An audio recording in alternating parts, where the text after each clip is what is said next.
आशुतोष शशांक शेखर चंद्रमौलि चिदंबरा कोटि कोटि प्रणाम शंभो कोटि नमन दिगंबरा। श्री शिवाय नमस्तुभ्यम। भगवान भोलेनाथ और माता पार्वती कृपा आप पर और आपके परिवार पर सदैव बनी रहे। आज आप सुनेंगे सोमवार व्रत की कथा।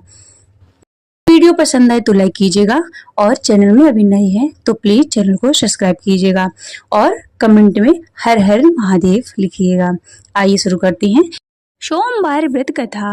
एक साहूकार बहुत अमीर था। उसके पास धन की कोई कमी नहीं थी। साहूकार के पास सभी सुख और ऐश्वर्य के साधन थे, किंतु उसको एक ही दुख था, उसके कोई औलाद नहीं थी। दिन रात वह इसी चिंता में लगा रहता। वह पुत्र पाने के लिए हर सोमवार को भगवान चंद्रदेव व शिव जी की पूजा करता था एवं व्रत रखता था। साहूकार की भोलेनाथ के प्रति ऐसी भक्ति को देखकर एक बार माँ पार्वती जी ने शिव जी से कहा कि हे नाथ, ये साहूकार आपका अनन्य भक्त है और सदैव ही आपका व्रत और पूजा भक्ति भाव से किया करता है।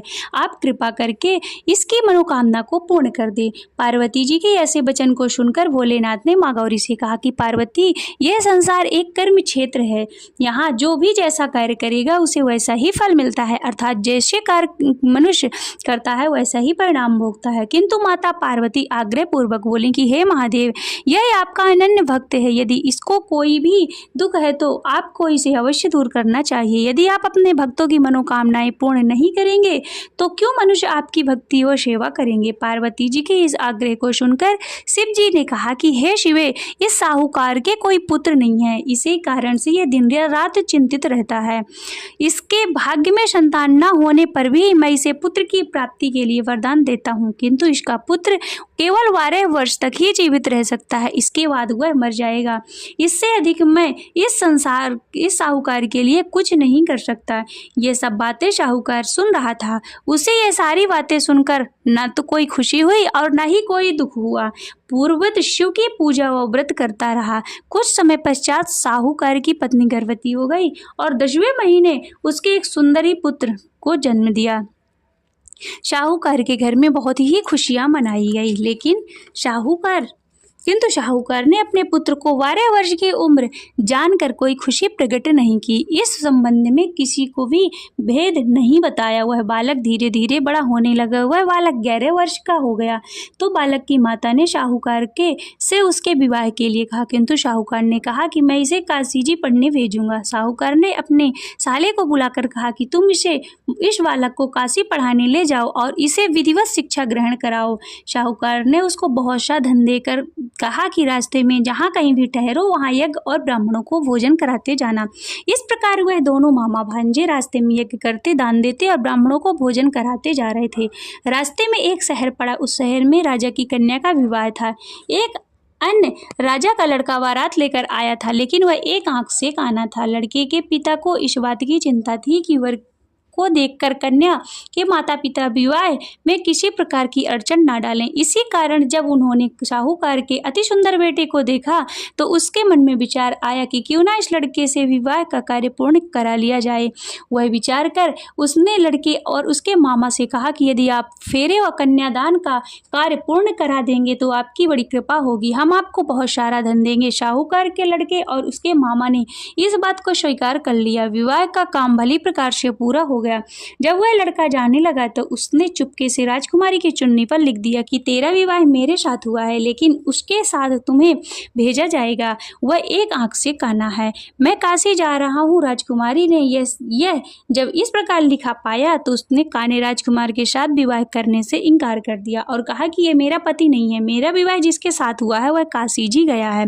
राजकुमारी के पिता ने जब यह सुना तो उसने अपनी कन्या को विदा करने से इनकार कर दिया। बारात वापस चली गई। उधर साहूकार का लड़का और उसका मामा काशी जी पहुंचे, जहां लड़के ने पढ़ना शुरू किया तथा अपने अतिरिक्त समय मामा भांजा यज्ञ दान आदि में व्यतीत करने लगे। इस प्रकार महीने बीत गए। जब लड़का 12 साल का हुआ तो उस दिन लड़के के मामा ने यज्ञ का आयोजन कर रखा था। अचानक ही लड़के की तबीयत खराब हो गई। लड़के के मामा ने कहा कि अंदर जाकर सो जाओ। लड़का अंदर जाकर सो गया। थोड़ी देर पश्चात लड़का मर गया। जब लड़के के मामा ने देखा कि वह मर गया तो बहुत दुखी हुआ और उसने सोचा कि पहले मैं यज्ञ को पूरा कर लूं, तब तक कुछ बाद में कुछ सोचूंगा। लड़के के मामा ने यज्ञ पूरा किया, फिर रोना प्रारंभ कर दिया। वह बहुत जोर जोर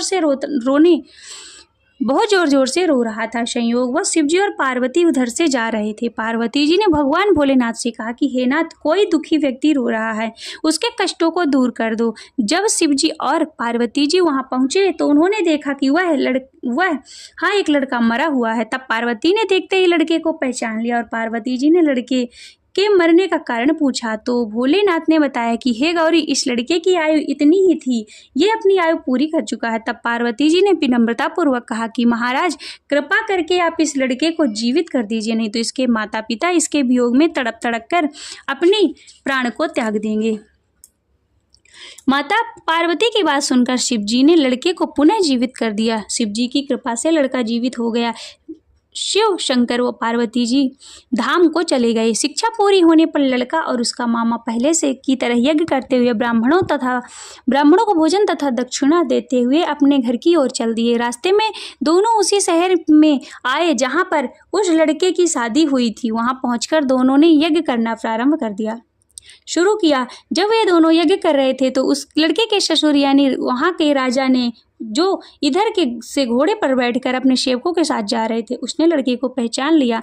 राजा ने महल में ले जाकर दोनों की खूब सेवा की। कुछ समय के बाद राजा में महल रहने के बाद लड़के ने राजा से आज्ञा ली और राजा अपनी लड़की को लड़के के साथ विदा किया। साथ में बहुत सा धन और एवं दास दासियां भी भेजा। जब वे अपने शहर में आए तो लड़के के मामा ने कहा, पहले ही तुम्हारे माता पिता को तुम्हारी आने की खबर सुनाता हूँ, तब तक तुम पत्नी सहित यहाँ आराम करो। ऐसा कहकर लड़के के मामा साहूकार को अपनी पुत्र के आने की खबर देने चला गया। घर आकर उसने देखा कि उसके बहन और बहनोई छत पर बैठे हुए थे। उन्होंने यह प्रण कर रखा था कि यदि उनका बेटा जीवित लौटकर नहीं आएगा तो छत से नीचे नहीं उतरेंगे, छत से कूदकर अपने प्राणों को त्याग देंगे। लड़के के मामा ने यह समाचार उन्हें सुनाया और उनका लड़का जीवित लौट आया। यह उन्हें विश्वास नहीं हुआ। तब लड़के के मामा ने शपथ खाकर कहा कि आपका पुत्र अपनी पत्नी और बहुत सा धन और दास दासियां सहित घर आया है। तब साहूकार और उसकी पत्नी छत से नीचे उतर आए और प्रसन्नता के साथ अपने बेटे और बहू का स्वागत किया। सभी प्रसन्नता के साथ रहने लगे। इस प्रकार भक्ति भाव से जो भी प्राणी सोमवार की व्रत का पालन करता है तथा प्रेम पूर्वक इस कथा को सुनता या फिर पढ़ता है, उसके सभी कष्ट दूर होते हैं, सारी मनोकामनाएं पूर्ण होती हैं और इस लोक में सभी सुख सुविधाओं को भोगकर अंत में उसे शिव की लोक की प्राप्ति होती है। इस प्रकार सोमवार के व्रत को 16 सोमवार तक करें, फिर उद्यापन करें। इस व्रत के प्रभाव से मानवों को सभी प्रकार के सुखों की प्राप्ति होती है।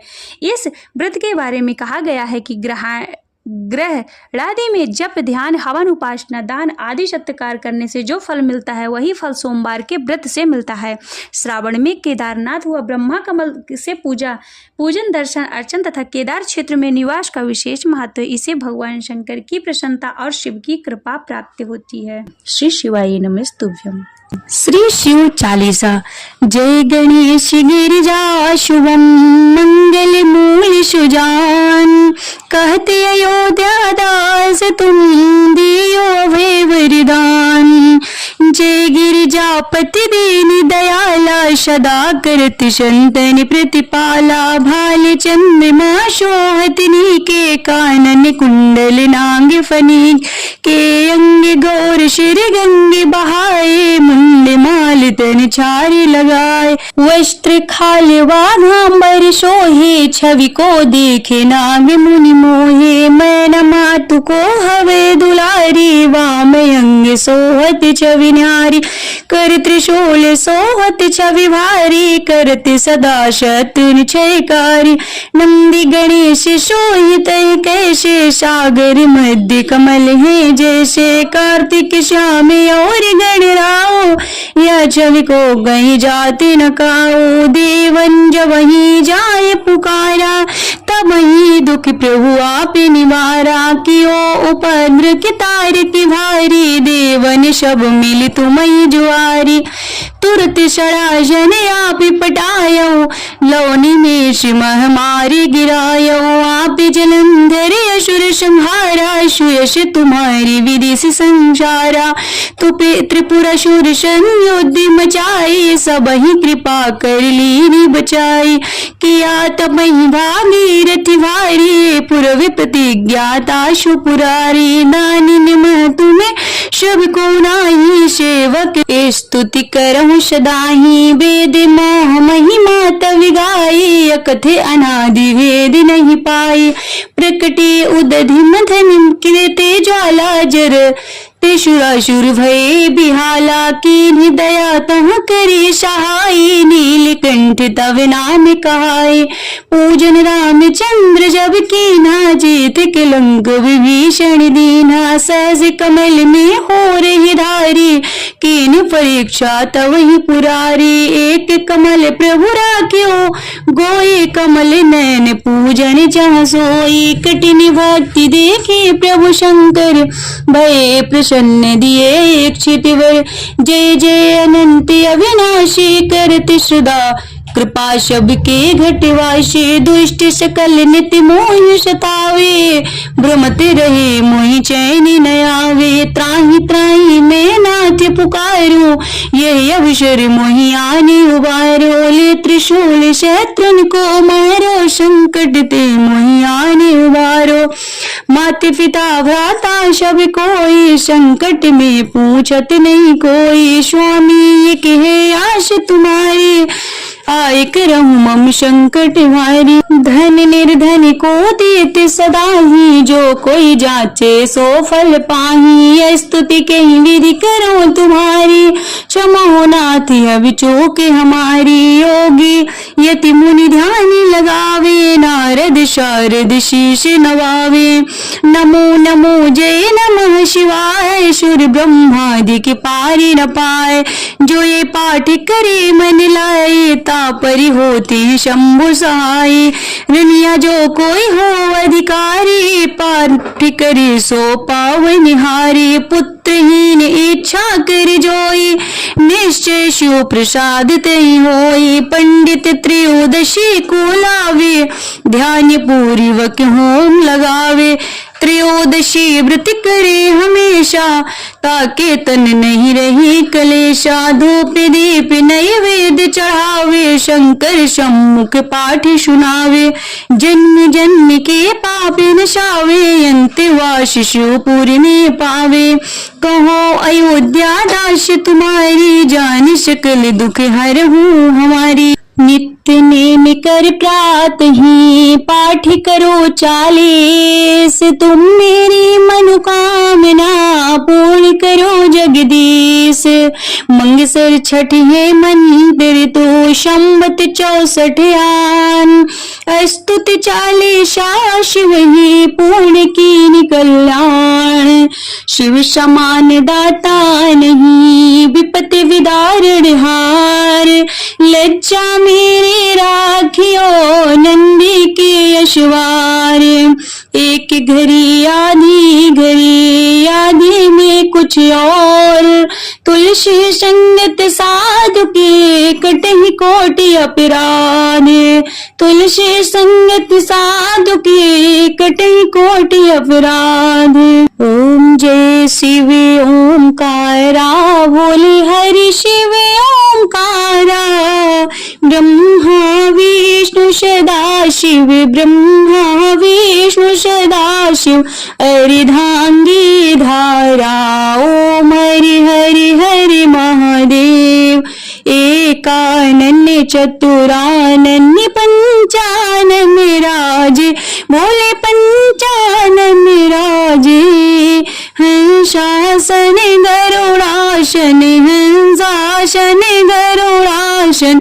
वृषवाहन साजे, ओम हरि हरि हरि महादेव। दो भुज चारु चतुर्भुज, दश भुज अति सोहे, बोले दश भुज अति सोहे। तीनों रूप निरखते, तीनों रूप निरखते। त्रिभुवन जन मोहे, ओम हरि हरि हरि महादेव। वृक्षमाला वनमाला,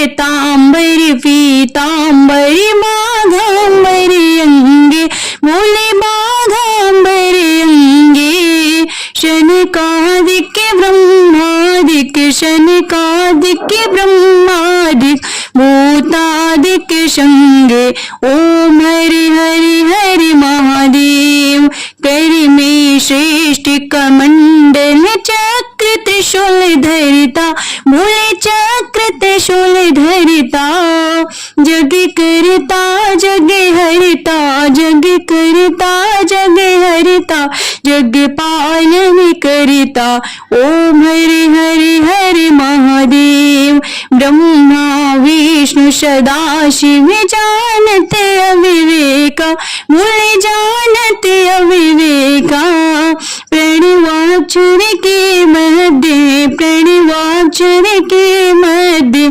ये तीनों एका ओम हरि हरि हरि महादेव काशी में विश्वनाथ विराजते नंदे ब्रह्मचारी बोले नंदे ब्रह्मचारी नित्य उठ भोग लगावत नित्य उठ भोग लगावत महिमायति भारी ओम हरि हरि हरि महादेव त्रिगुण शिव जी की आरती जो कोई नर गावे बोले जो कोई नर गावे कहते शिवानंद स्वामी भजति हरि हरि स्वामी मन वांछित फल पावे ओम हरि हरि हरि महादेव जय शिव ओंकारा भोले हरि शिव ओंकारा ब्रह्मा विष्णु सदाशिव